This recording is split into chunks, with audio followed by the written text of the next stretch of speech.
할렐루야. 네. 오늘 7번째 미래지향적 교회인데, 대가지불의 교회를 거기다 참고로 좀 놨습니다. 왜냐하면 지난번에 녹음이 안 돼가지고 이거를 또 누가 대가지불의 교회를 또 해달라고 그러는 사람이 또 있어요. 그래서 이걸 조금 하고 그리고 7번까지 오늘 다 지나가도록 하겠습니다. 시간은 뭐 동일하게 끝나도록 어떻게 할 건데 그건 모르겠습니다. 자, 그래서 대가 지불의 교회라는 것은 우리가 구원받은 자로서의 대가죠. 은혜죠. 다시 말해서 사람이 은혜를 받았으면 그 은혜를 반드시 갚아야 됩니다. 우리가 동물이 아니고 짐승이 아닌 이상. 그래서 우리가 구원받은 자의 대가를 생각하는 것 중에서 우리가 분명히 이 세 가지는 알아야 되는데, 예수님의 피의 값을 우리가 한번 생각해 봤는가? 예수 그리스도의 피값. 내가 지금 얼마짜리가 될까? 한번 생각해 볼 때 내 값은 예수님의 피값입니다. 그러니까 우리가 가치가 굉장히 있는 것이죠. 내가 얼마짜리일까? 내가 구원이 얼마짜리일까? 진짜 9원짜리인가 10원짜리인가? 이렇게 생각할 것이 아니라 내가 구원받은 내가 값어치가 얼마나 할까? 예수 그리스도의 피값입니다. 그러니까 하나님께서는 우리를 굉장히 귀하게 여기시죠. 예수님의 피가 우리 속에 수혈이 된 겁니다. 쉽게 말하면 예수 그리스도의 피로 우리를 산 것이죠. 그러니까 하나님께서 우리를 건드리지도 못하게 우리를 불꽃 같은 눈동자로 지키고 계시는 것입니다. 게다가 이사야서 53장 5절을 보게 되면 그가 찔림은 우리의 허물을 인함이라고 그랬어요. 또 그가 상함은 우리의 죄악을 인함이라고 그랬어요. 그가 징계를 받음으로 우리가 평화를 누린다고 그랬어요. 그가 채찍에 맞음으로 우리가 나음을 입었다고 그랬어요.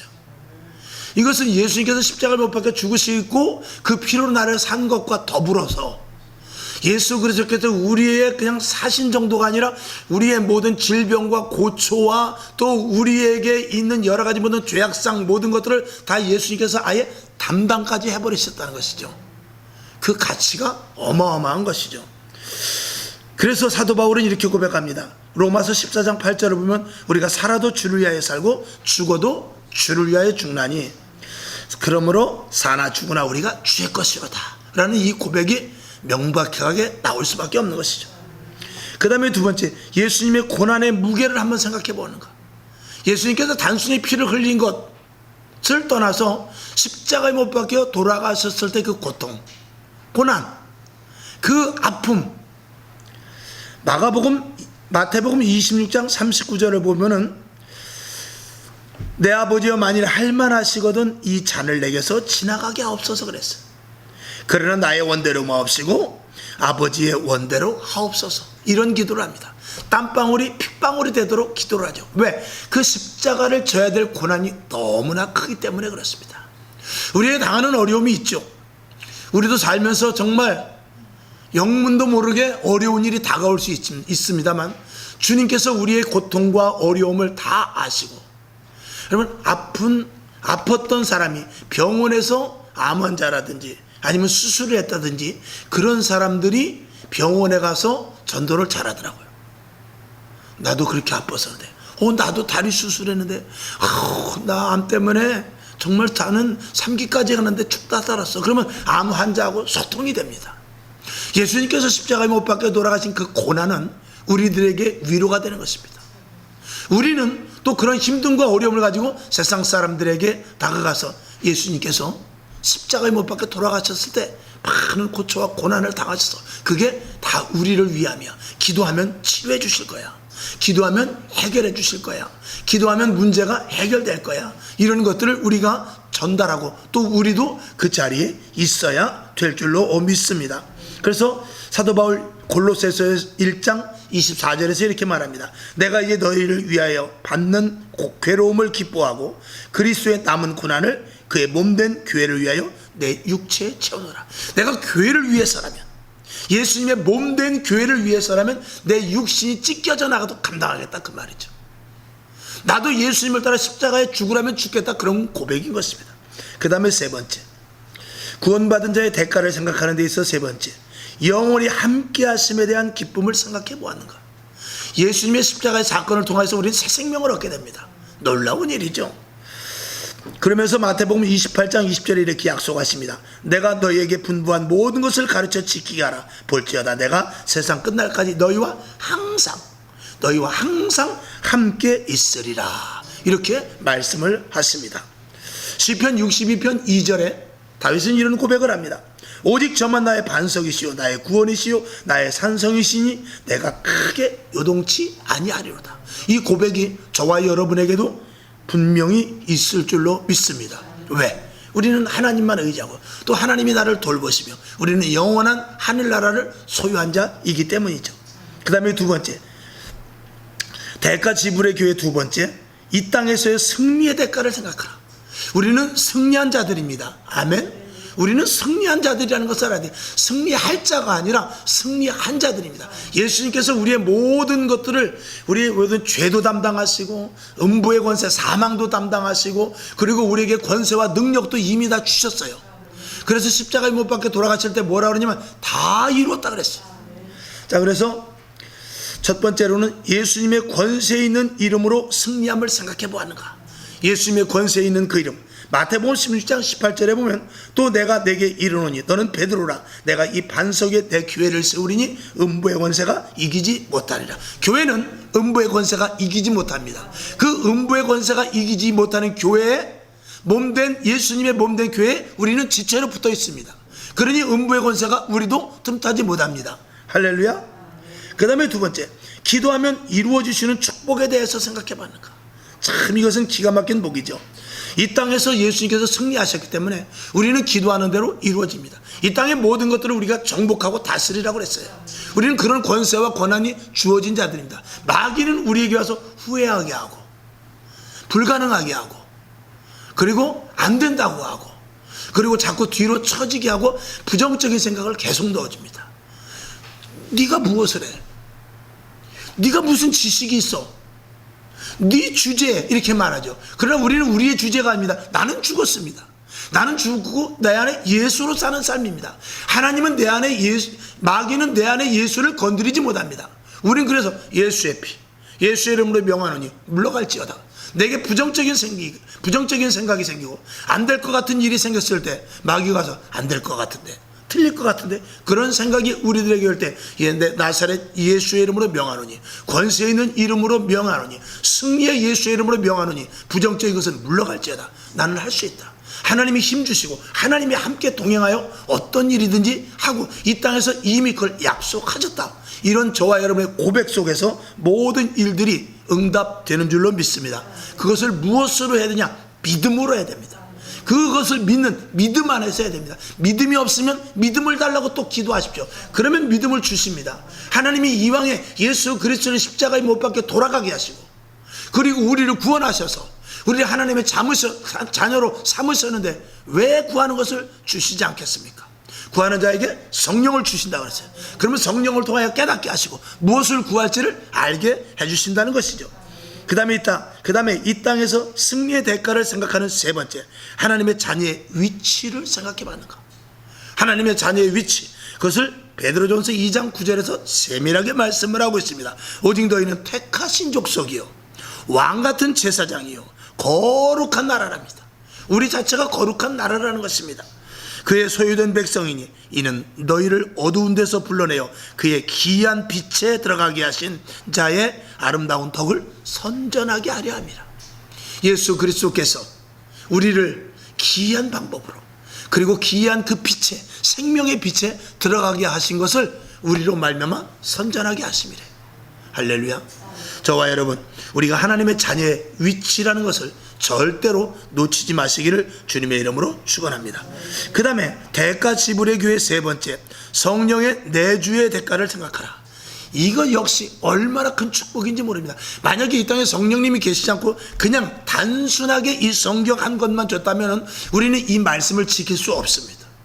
말씀대로 살 수 없습니다. 근데 성령님을 보내주셔서 말씀이 믿어지게 하시고 말씀이 깨달아지게 하시고 말씀을 지켜 행할 수 있도록 우리들에게 힘을 주시죠. 그게 성령님께서 하시는 일입니다. 여러 가지 일이 있지만 그래서 성령의 내주의 대가를 생각하라. 첫 번째, 영적 승리의 보장을 기뻐하라. 아멘. 마가복음 16장 17, 18절에 보면 믿는 자들에게는 이런 표적이 따르리니 아멘. 곧 저희가 내 이름으로 귀신을 쫓아내며 새 방언을 말하며 뱀을 집으며 무슨 독을 마실지라도 해를 받지 아니하며 병든 사람에게 손을 얹은즉 나으리라. 이것이 영적 승리를 보장받는 우리들의 확고한 믿음이요 주어준 권세인 줄로 믿습니다. 그래서 성령의 내주한 자들의 큰 특혜요 축복이라는 사실을 저와 여러분이 반드시 믿으시기를 바랍니다. 그 다음에 나가서 성령의 내주의 대가가 또 무엇이냐. 두 번째, 은사를 선물로 주십니다. 아멘. 저와 여러분 은사 많이 받으세요. 은사 주의가 돼서는 안 되지만 은사는 반드시 받으면 너무나 좋습니다. 은사는 검입니다. 은사는 무기예요. 은사가 있으면은 신앙생활 하는데 얼마나 좋은지 모릅니다. 예를 들어서 귀신의 정체를 알 수 있고 사단의 세력을 볼 수 있고 그리고 분별하여서 상대방의 말에서 거짓이 있는지 이것이 진실인지 그런 것들을 알 수 있는 놀라운 하나님께서 주시는 은사가 있습니다. 마지막 때는 가장 큰 어떤 은사보다도 분별할 수 있어야 돼요. 병 고치는 능력 좋죠. 좋습니다. 여러분에게 임하기를 바랍니다. 여러 가지 많은 은사를 받되 분별, 제일 먼저 분별의 은사를 달라고 하면서 다른 은사를 구하십시오. 아무리 좋은 칼을 가졌더라도 분별하지 않으면 어떤 게 악당인지 알지 못하고 함부로 칼을 쓸 수밖에 없듯이 분별하지 못하면 주님께서 주신 은사를 제대로 사용하지 못할 수 있다라는 것입니다. 여러분에게 오늘 이 시간 강력한 하나님의 은사, 분별의 은사가 임하기를 주님의 이름으로 축원합니다. 고린도후서 9장 5절에 보니까 말할 수 없는 그의 은사를 인하여 하나님께 감사하노라 라고 사도 바울은 은사 받은 것에 대해서 감사를 하고 있습니다. 그 다음에 성령의 내주의 대가 세 번째, 성령의 인도하심을 기뻐하라. 저와 여러분 성령님에 의하여 오늘도 이 자리에 왔다고 그랬죠. 세상에 나갔을 때도 우리는 불의한 일에 대하여서 예전에는 좋던 것들이 싫어집니다. 그리고 왠지 모르게 냄새가 나고 더러워집니다. 왜 남들이 다 가는 노래방을 못 갑니까? 왜 남들이 가는 경마장을 못 가고 왜 남들이 가서 이거 땡기는 데를 왜 못 갑니까? 그런 데가 가기 싫은 거예요. 그게 싫어지는 것입니다. 그래서 술, 담배를 비롯해서 이런 기호식품을 비롯해서 그리고 오락이라든가 그 다음에 세상 사람들이 좋아하는 그 시간, 세상 사람이 좋아하는 그 자리, 그런 것들이 이상하게 우리는 싫어지는 것이죠. 저와 여러분 성령의 인도하심이 강력하게 있을 때 내가 온전한 헌신을 할 수 있을 줄로 믿습니다. 사도행전 2장 4절에 보니까 저희가 다 성령의 충만함을 받고 성령이 말하게 하심을 따라 다른 방언으로 말했대요. 여러분에게 이런 충만한 은혜가 있기를 주님의 이름으로 축원합니다. 로마서 8장 6절 7절로 보면 사도 바울도 이렇게 말합니다. 육신의 생각은 사망이래요. 그리고 영의 생각은 생명과 평안이라 그랬어요. 그러니까 우리는 하나님의 영으로 말미암은 자들은 영적인 것을 추구하고 영적인 것을 따라가게 된다. 이것이 우리에게 놀라운 축복인 것이죠. 그래서 대가 지불의 교회 세 번째, 성령의 내주함의 그 대가가 너무나 우리는 크죠. 감사할 수밖에 없습니다. 그러니 우리는 하나님의 자녀답게 사는 데 있어서 조금도 우리의 내가 가진 모든 것들을 아끼지 말아야 됩니다. 예수님의 피와 하나님의 자녀됨과 성령의 인도하심으로 순교회까지 이르는 영적 책임을 다하는 성도가 돼야 될 줄로 믿습니다. 그 다음에 일곱 번째, 오늘 미래지향적 교회. 이 미래지향적이라는 것은 우리가 단순한 미래는 내가 잘 먹고 잘 입고 잘 살겠지, 미래에는 우리 자녀들이 잘 돼 있겠지, 미래에는 우리 사업장이 잘 돼 있겠지, 단순한 그런 미래를 이야기하는 것이 아닙니다. 이 미래는 하나님의 뜻 가운데 가는 대로 그대로 내가 거기에 준행해서 가는 것을 말하고 있습니다. 할렐루야. 하나님은 창세전부터, 즉 알파와 오메가가 되신 그 하나님께서 창세부터 마지막 때까지, 영원까지 하나님의 스케줄이 있습니다. 그 스케줄 속에 그대로 들어가는 것이 우리가 그 미래를 사는 삶입니다. 아멘. 그래서 우리가 기도할 때 하나님 내 뜻대로 마옵시고 주 뜻대로 하옵소서, 그렇게 기도하는 것은 하나님께서 나를 강권적으로라도 하나님의 뜻대로 이끌고 가 주셔서 하나님의 시간에 내가 그 자리에 있는 것, 이게 복된 것이죠. 만약에 여러분이 내년 이맘때 이 시간에 여기 있다면 그건 복일 것입니다. 아멘. 내년 몇 월 몇 주 주에 그대로 변함없이 이 자리에서 예배를 드린다면 그게 복일 것입니다. 그것이 미래지향적인 신앙의 자세 중에 한 부분이라고 말씀을 드릴 수 있습니다. 한 걸음 더 나가서 여러분이 하나님 앞에 온전히 있을 때 하나님이 여러분을 어떻게 쓰실지 모르죠. 제가 한번 그런 말씀을 드렸습니다. 제가 항상 부족한 게, 하나님 정말 내가 하나님이 원하는, 제가 목회를 20년 했고 예수를 나름대로 평생을 믿었으면 지금 내가 원하는 자리가 지금 이 자리보다도 더 하나님이 보시기에 합당한 큰 자리였을지도 모르는데 내가 미련하고 내가 게으르고 내가 부족해서 이 자리가 있지는 않은 것인가라는 그런 생각을 해보죠. 그러면서 참 가슴이 답답할 때가 있습니다만, 그럼에도 불구하고 나 같은 것이 그럼에도 불구하고 더 처질 수도 있고 더 침륜에 더 뒤로 후진할 수도 있음에도 불구하고 하나님께서 그래도 강권하여 붙잡아 주셔서 그나마 이 자리까지 왔다라는 것은 또 감사할 뿐인 것입니다. 여러분도 마찬가지죠. 내가 성령의 충만함으로 조금 내가 10년만 더 일찍 성령 충만했으면, 내가 20년만 더 일찍 예수 믿었으면 그런 생각을 할 수 있을 것입니다. 그런데 오늘 그나마 그래도 오늘 이 자리에 있는 것에 대해서 여러분 우선은 감사할 수 있길 바랍니다. 그리고 지금부터 하나님, 이제부터는 하나님의 페이스대로 가기를 원합니다. 성령님께서 인도하는 그 페이스대로 내가 그대로 따라가기를 원합니다 하는 그런 기도가 우리에게 필요한 줄로 믿습니다. 이것이 바로 미래지향적인 교회의 성도의 삶인 것입니다. 아멘. 그래서 철저한 준비의 교회, 미래지향적인 교회에 있어서 철저한 준비의 교회가 돼야 되는데, 교회를 세우고 다음 세대를 준비하며 날마다 승리의 날로 준비하는 교회가 돼야 되는데, 이것은 낮에도 말씀을 드렸듯이 다음 세대를 반드시 염두에 둬야 됩니다. 이건 정말 우리에게 꼭 각인을 시켜야 될 일이죠. 자, 사도행전 2장 47절을 다 같이 볼까요? 시작. 하나님을 찬미하며 또 온 백성에게 칭송을 받으니 주께서 구원받는 사람을 날마다 더하게 하시니라. 아멘. 우리 교회가 이런 교회가 될 줄로 믿습니다. 그 다음에 두 번째, 변화를 우선시하는 교회. 이 변화는 하나님 역시 미래지향적인 교회 내에서 이 변화는 어떤 변화냐면 하나님이 원하는 사람으로서의 변화입니다. 그 변화는 제가 늘 말씀을 드린 대로 착한 이삭도 하나님께서 시험을 통해서 하나님의 사람으로 만듭니다. 야곱과 같은 정말 얌체 사기꾼 같은 사람은 당연히 두드려 맞아야 된다고 보지만, 이삭과 같이 착한 사람이 혼날 일이 뭐 있고 왜 고난을 받아야 됩니까? 제가 12번도 더 말씀을 드렸을 거예요. 그러나 그것이 굉장히 중요하기 때문에 그래요. 이삭과 같이 착하고 법 없어도 살고, 아버지가 야 모리아산에 가서 제사를 지내야 되는데 가자. 갑니다. 아버지 나무는 있는데 왜 양이 없죠? 잔소리 말고 따라와. 그리고 그 이삭을 묶어서 양 대신 번제로 드리려고 칼을 듭니다. 그때 이삭은 순종하는 모습으로 그냥 있습니다. 아버지께 맡기는 거죠. 아버지께 맡기고 있었습니다. 그 시험이 통과되어서 이삭은 거부가 되는 놀라운 하나님의 정말 축복의 아브라함의 하나님, 이삭의 하나님, 야곱의 하나님의 대를 멋지게 이어나가는 믿음의 대 아브라함에서 끝나지 않았어요.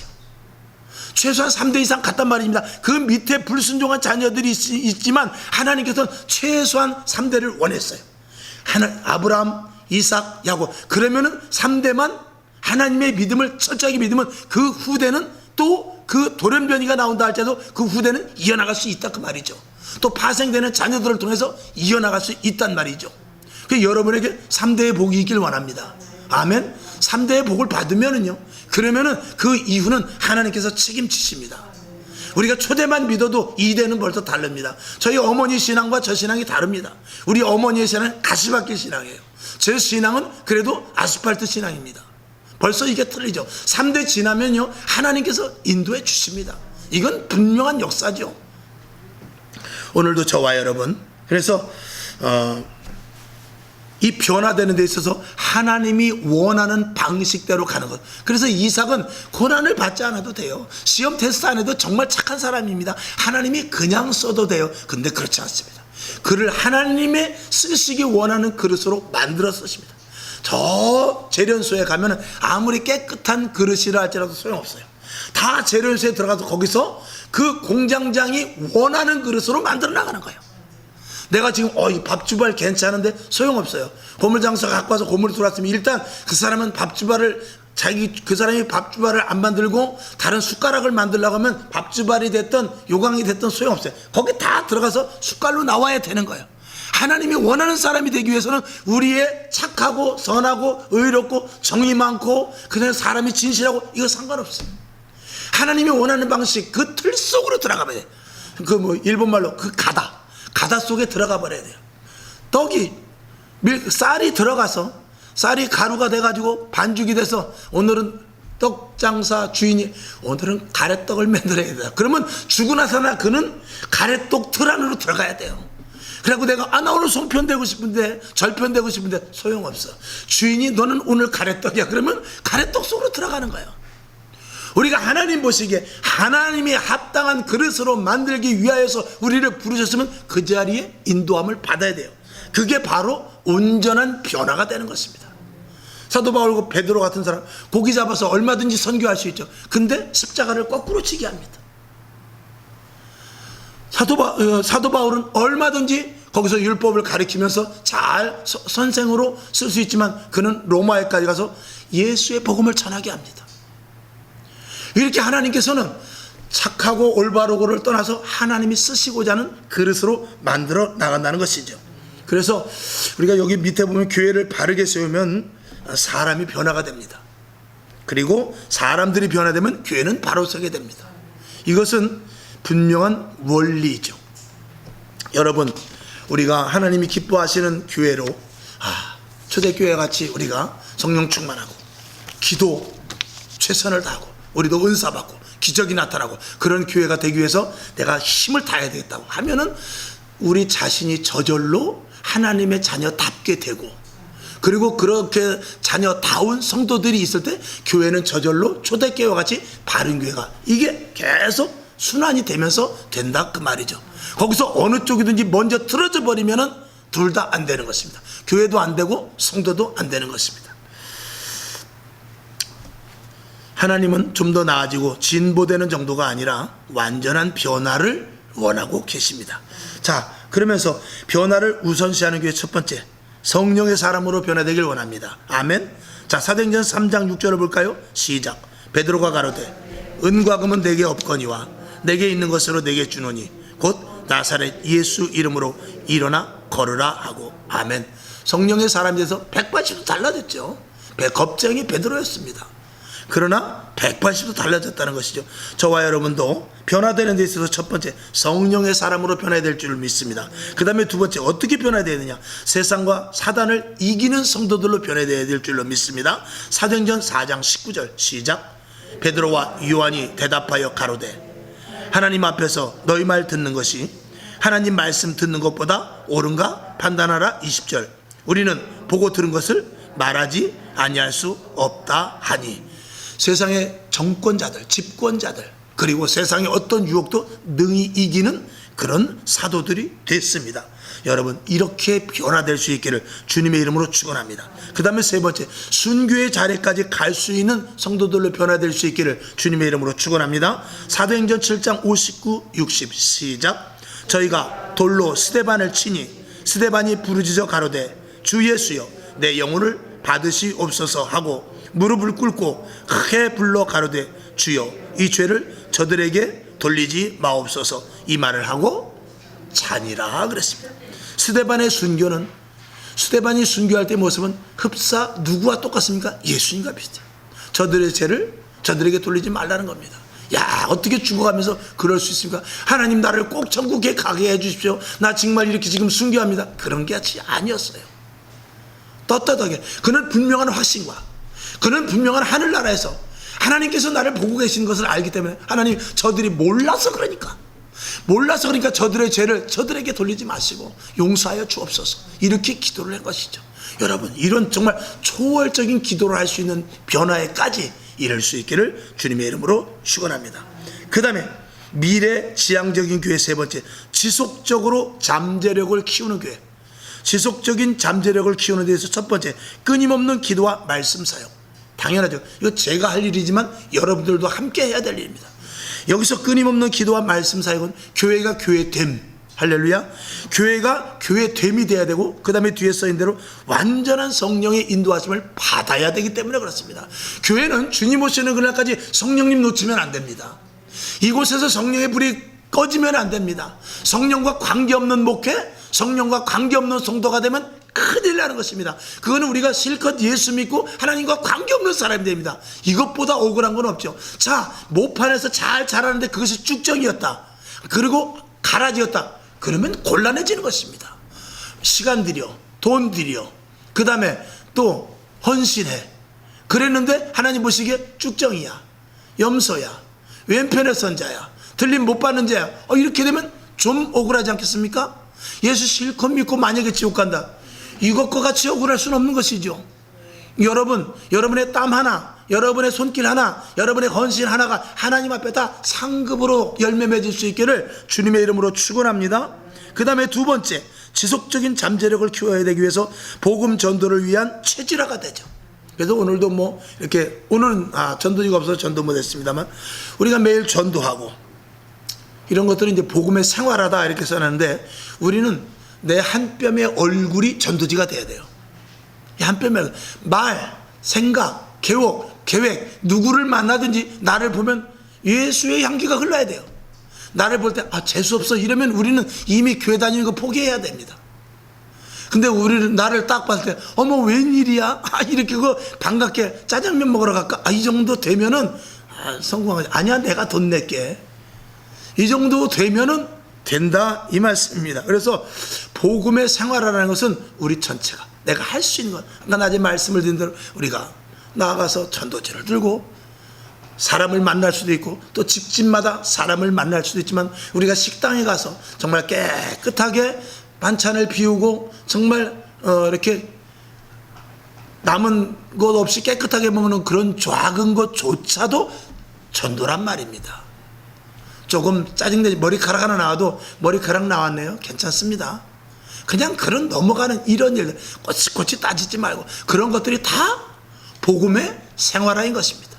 버스를 타고 가다 운전수가 조금 서툴게 운전을 해도 기사님 이러면 되겠습니까? 그럴 것이 아니라 내가 꼭 붙잡고 가면 되겠구나 이런 것까지 찔리는 사람이 있나. 택시 타고 7,200원 나오면 그냥 8,000원 딱 주는 거지 뭐. 우리 원로 목사님이 잘 그래요. 8,000원 딱, 아이고 고생하셨는데, 그런 거, 아이고 할머니 안 돼요, 그냥 받으셔요. 나 맨날 택시 타는 것도 아니고 어쩌다 타는데, 그럼 그냥 8,000원 되면. 맨날 타는 사람은 하긴 얘기가 달라지겠지만 웃는 사람이 하나 있네. 어쨌거나 그렇게 우리가 복음이 생활화되는 것, 이것이 굉장히 중요합니다. 아멘. 자, 그 다음에 세 번째, 다음 세대를 위한 철저한 준비. 이건 낮에도 정말 말씀을 드렸습니다만, 우리가 젊음의 마인드를 가져야 되고 다음 세대를 위해서 죽도록 기도해야 됩니다. 웬만큼 기도해서는 안 됩니다. 이스라엘 백성들이 광야를 건너갈 때 그 젊은 자기 자식들이 있는데 맨날 불평만 했어.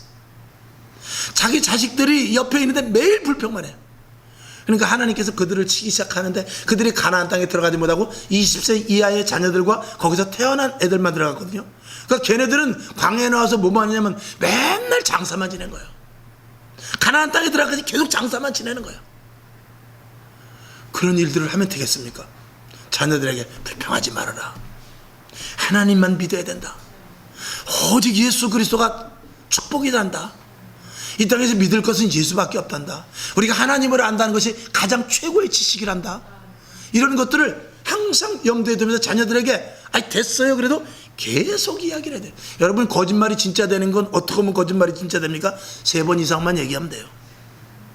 그럼 거짓말 진짜 됩니다. 하물며 진리의 말씀을 선포하는 데 있어서 우리가, 그러니까 거짓말이 진짜 되지 않게 해서 우리가 분별해야 되지만, 그건 제가 예화로 말씀을 드린 것이고, 여러분 하나님의 말씀을 계속 듣고 세뇌시키면은요, 세뇌라는 말은 아니죠, 계속해서 말씀 들어가면 그 속에서부터 말씀이 역사를 하십니다. 말씀이 역사를 해서 사람의 마음을, 심령을 움직이게 하는 것은 하나님입니다. 그래서 다음 세대를 위해서 계속해서 기도하면 하나님께서 그 기도를 들어주실 줄로 믿습니다. 하나님, 나는 떠납니다. 나는 이제 몇 세, 이제 나 얼마 남지 않았습니다. 지금 산 날보다 살 날이 적습니다.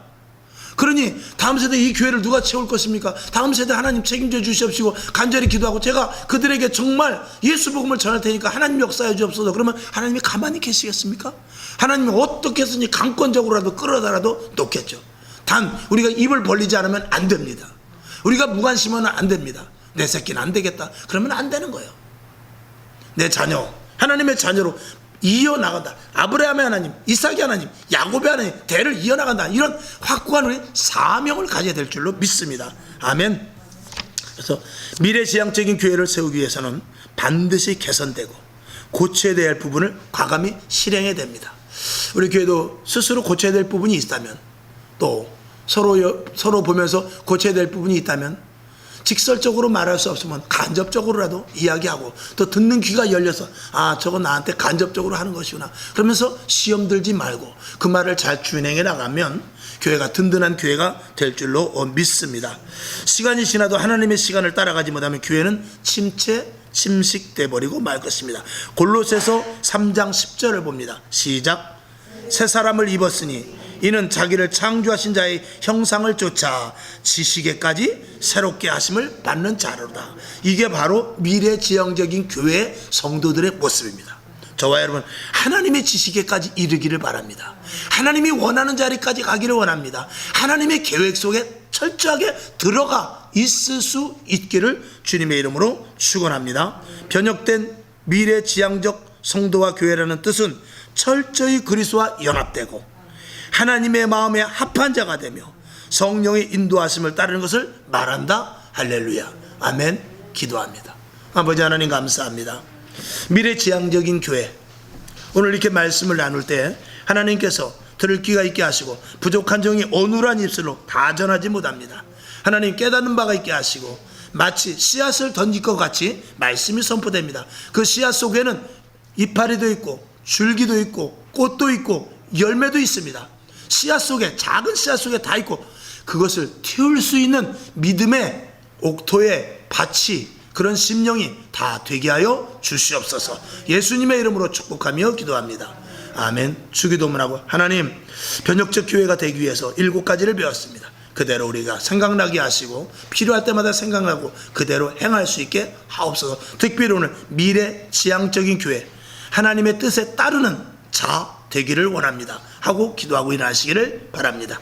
하늘에 계신 우리 아버지여, 이름이 거룩히 여김을 받으시오며 나라의 임하옵시며 뜻이 하늘에서 이룬 것 같이 땅에서도 이루어지이다.